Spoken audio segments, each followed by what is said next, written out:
Hi guys, one more video on CMA US, this time comparing CA with CMA US. What should you do? Why should you do it? Depending on a lot of factors like your personal stage as of date, what is it that you want to do, and most importantly, what is it that will land up creating a career for you that you thoroughly enjoy and are successful in.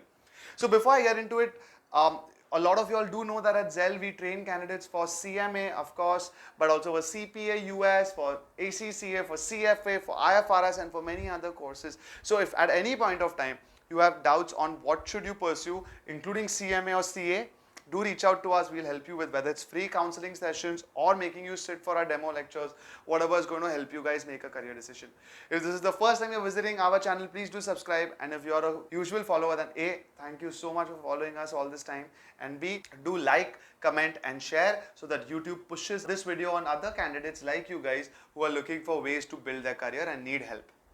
So what I'm going to discuss is the common query between the difference between CA and CMA US. Right? There is also CMA India and there is also something called CMA. We're going to discuss all of this later, but today it's about CA versus CMA in US.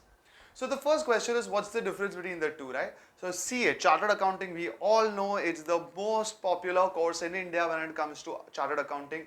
And if at any point of time you're not sure about what to do, the first answer should be CA. Understand CA, and if you say no, then all these other options open up which have almost as much scope, if not more, than that of CA. So what is CMA? What do you do in this entire field of management accounting or costing? First things first, remember that if you want to get into the field of finance and accounts, we hear a lot about profit and loss accounts and balance sheets and auditing and things and tax, but all of that is what we call for reporting and for compliance purposes. It's all for the external world of a company. Internally, what a company does is quite different. To explain y'all what CMA US is, we've just created another video. Let me explain y'all what CMA US's day-to-day work is so y'all can compare it to CA. I'm going to take a snippet from another video I just did and insert it here for y'all to understand the power of what CMAs do. If you are, let's say, working in the best company that you would like to work in, right? Let's take Google.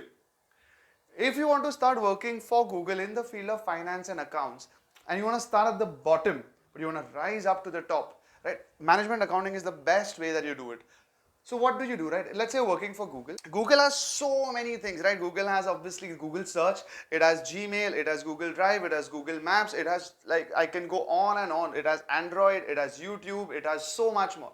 If you are working for Google, your role will be to make sure that you collect all information related to numbers, to finance, to accounts, and you'll collect it. So let's say you're working under Google with the Google Search and Google Drive department, right? You'll know how many searches are conducted each day, each second. You'll know how many accounts do you have who are paying for these Google ads. You'll understand if you're working for Google Drive, how many are using for free, how many are paying, what is the conversion ratio, all of these things. You will collate this kind of information and present it to your seniors who will use what you've done to make better decisions for the company's customers. And because of that, the company will grow. If you keep doing this, you will constantly grow in the organization to a point where you will eventually be able to manage all finance and accounting related discussion. So the rest of the video, I'm going to explain first a concept about CA and then CMA and explain you how it's applicable to you. Let me start with eligibility. CA and CMA, both you can start essentially post grade 12 if you're an Indian student. So not too much to think about that. If beyond 12th, anytime you want to pursue, of course, both options are open for you. Second comes the academic structure, the most important thing for most of you guys. So CA, as you all know, have 3 levels, right? There's a CA Foundation, Inter CA and Final CA level, a total of approximately 20 exams within these 3 levels, and the duration is the cause of concern for most people. It takes a minimum of 4.5 to 5 years and it can go on to 6, 8 years. Today I had a webinar for CPA and there was one candidate who's been stuck with her final level group 2 for 10 years. So it's unfortunate. If you feel you can clear it in one go, there's no barrier for you. However, if there are a lot of you all who are either dropping out or a little worried about the time aspect to it, more than failing, it's more because it's too long. That is one issue that a lot of people face with CA. CMA, on the other hand, is much simpler, right? CMA US is split into 2 parts. Each part has 6 exams, as you can see on the screen. Part 1 is a little heavier on accounting. It has its cost accounting and performance management and so on. And part 2 is more related to finance. Both of these you can complete in a matter of 6 to 8 to 9 months. In less than a year, you can complete the entire CMA qualification, and that's the huge advantage. So if you are not sure about what to do, but you want to dip your toe in the water with a strong qualification that you can finish in a short period of time, nothing is coming close to CMA US. Second part about the academic structure are things such as the passing rate, the passing mark, the paper pattern. So CA, we all know the passing rate unfortunately is a little low. It's generally in single digits, which means around 1 out of 10 people end up passing it every level. Whereas for CMA, the passing rate globally is approximately 40 to 50%, which means 4 to 5 students out of 10 pass. At Zell, luckily, we've had a decent passing percentage of approximately 80% and higher. So 8 out of 10 students land up passing because we have, of course, faculty members who are qualified. We have our content team, we have a mentorship team, so everyone handholds you. You don't have to break your head over the admin aspect of registration and payments and all. We'll take care of majority of the work. You just can focus on exams, pass and move on. We even obviously help you get placed so your career trajectory becomes a little easy. When it comes to the passing mark for CA, again, as many of you all will know, on an average each paper you pass with 40 on 100, but in aggregate on average you need 50 on 100. CMA, it's a little different. The entire exam is split into 500 marks. So on 500 you essentially need 360 marks to clear. If you're confused, don't worry. When you start CMA, we'll teach you what that really means. When it comes to the paper pattern in CA is a mix, right? There is objective MCQs as well as there is a lot of writing. For CMA, it's a little different, right? Majority of the paper is all objective, which is all MCQs, and you need to at least clear 50% of these MCQs to go to the next part being an essay answer. All of this is computer based, so you have to basically, there's no pen paper involved anymore in these overseas qualifications. Lastly, when it comes to the exam window, CA exams, as most of us again know, are conducted twice a year, so you've got to clear the exam every 6 months to move ahead. CMA, the exams are held in these time frames. There is Jan to Feb, then there is May and June, and then there is September and October. And within these spans of 2 months, you can give the exam anytime. Anytime as in they're on demand. You just decide the slot, the day, you call the center, you ensure you book it, that's it. You then go, give the exam, clear and move ahead. Next is the kind of job opportunities you get. Now, first of all, we made a detailed video on CMA jobs available in India and overseas. So please feel free to check it out. I'll still cover a summary of it here. First of all, when you do CA, you do know that no matter what you think about in the field of finance and accounts in India, CAs are found everywhere. So if you complete CA, opportunities are endless in India specifically, and also in a lot of times, a lot of experienced people who are chartered accountants land up having an amazing opportunity overseas. When it comes to CMA, there are a lot of amazing things coming up for students in India specifically, like I have covered in the video. Basically, you can work in almost the same kind of companies that CAs ideally love to go and start their careers in. So that's the Big Four, the KPMG, Deloitte, PwC and EYs of the world, Grant Thornton, BDO, companies like Apple, Accenture, companies like L&T, all of these kind of companies are hiring CMAs in India.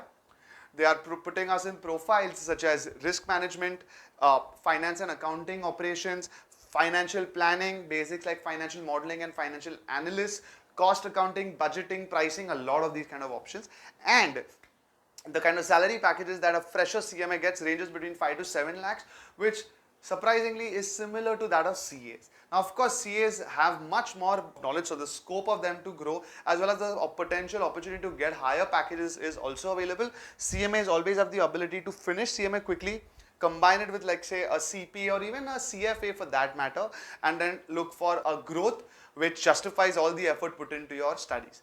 So that's what happens when it comes to the job opportunities. And just before I get into the last bit of fee structure, my question is, how do you decide what to do, right? So guys, like I said, first of all, see, the reason of taking up both the courses is quite different. One, what is the objective, right? Do you want to become a complete chartered accountant and you're willing to put in the time, effort and the risk? The rewards are extremely high for that of a CA. A lot of people who do CMA, their objectives are different, right? A, they want to get into specialization of management accounting. Great. A lot of people love that, and it's an amazing career you can build. Second, they don't want to spend so much time. They want something which is done in less than a year. Again, an amazing opportunity. Third, they want an international certification, especially with the US tag in it. Once again, CMA wins over there. So depending on what you want to do, why you want to do it, do let us know. Call us again, we'll help you, because CMA, one other thing a lot of people do is they do CMA today, and then they always start their career and then study something else on the side, which gives them a combination of CMA plus, let's say, a CPA or something, which gives them as much a benefit, if not more, as that of a CA. Last bit, guys, fee structure. The fee structure for CA is quite basic and simple, right? You can complete all the 3 levels. If you take training and pay all the body fees, obviously, which you have to, you can complete it within 2 to 3 lakhs maximum. When it comes to CMA, let me split it into 2 parts. One is what you pay the IMA body, and one is what you pay the training institute like Zell. So now, first the IMA body. IMA body also further has 2 splits. One is if you're a student, which means you're pursuing some graduation, and the other is if you're not pursuing anything, you're called a professional. The fees that you pay to the body are different for both, right? If you pay the fees for a student, it's a little lesser than a professional. So as you can see, right, first of all, if you're a student, you pay the IMA approximately $945. However, with Zell, if you're a Zell student, we get to waive off your fees as a student down to $500. So you almost save half. Okay, and $500, I think in today's time is around 37 to 40,000 rupees approximately. So you save quite a lot if you are registering through through somebody like us. Similarly, if you're a professional, you ideally have to pay $1,475. Once again, with Zell, you get to break that almost into half and pay $840. Once again, a massive saving for a lot of you guys. And these 2 body fees that you pay, whether by yourself or through Zell, are covering everything. You cover the application fee, the membership fee, the exam fees, whatever is required. Has to do with the body fees. Second comes the training fees. The training fees on average in the market does range between 80,000 to a lakh. Here it's 85,000 currently, and this includes once again everything. We'll handhold you for all both the parts of the paper. We'll make sure that we help you with tests and mocks so that you actually land up clearing the exam. All the faculties here are CMA qualified. The study material we use here is Becker, which is in association with Orbit. Becker is probably the biggest global publishers for CMAs, and many of the students actually call us know about it. So it's a great thing that you all want something that we are able to provide. And beyond this, we'll help you with placement assistance. We have other courses which you can eventually land up doing, and we have benefits such as we have mentors who are with you throughout the journey, along with doubt solving sessions and a learning management system which will overall enhance the way you learn. All of this is included in the fees of a training institute like ours. So if you see the total cost for completing CMA, if you do it, for example, with Zell, right, you're a student will come to around approximately 1.1 lakh. If you're a professional, come to around 1.3, 1.4 lakhs total. That's it, right? So it's not that expensive. It's quite short duration wise. It's relatively easy to complete than a lot of courses, but it gives you the same kind of entry into the field of finance and accounts the way many of us would have an amazing thriving career. So that's the way you decide. Don't decide based on the cost. Don't decide based on what others tell you. Please understand the pros and the cons explained in this video for CA versus CMA US, and choose a career that will help you all grow for the rest of your lives. For any other queries that you'll have, feel free to reach out and we'll help you as always.